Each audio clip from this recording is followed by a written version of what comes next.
আমি একটা জিনিস খুব লক্ষ্য করেছি, সবাই নিজেকে খুব ইমোশনাল মানুষ হিসেবে সর্বদা প্রতিপন্ন করতে চায় বা মনে করে নিজেকে, মানে ইমোশনাল মানুষ হলেই একজন খুব উঁচু স্তরের মানুষ মানসিকতার দিক থেকে, এটা মনে করে।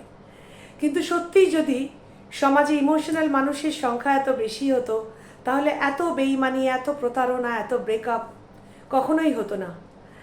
ইমোশনাল মানুষের সবচেয়ে বড় চিহ্ন হলো তারা হয় ওভার থিঙ্কার।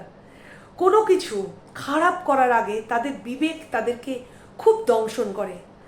আর তারা যদি কারোর সঙ্গে একবার অ্যাটাচড হয়ে পড়ে, তাহলে সেটা খুব ডিপ অ্যাটাচমেন্ট হয়, সেটা হয় নির্ভেজাল, তার মধ্যে কোনো খাত থাকে না। আর তার ফলে কি হয়, তাদের সামনের মানুষটা তাদের মুড, তাদের মানসিকতা, তাদের ইমোশনকে সর্বদা কন্ট্রোল করতে থাকে, এবং যেটা একেবারেই যুক্তিযুক্ত কাজ নয়। নিজের ইমোশনের চাবিকাঠি সর্বদা নিজের কাছে রাখা উচিত। আর অ্যাটাচমেন্ট তৈরির আগে হৃদয়ের সাথে মস্তিষ্ককেও কাজে লাগাতে হবে।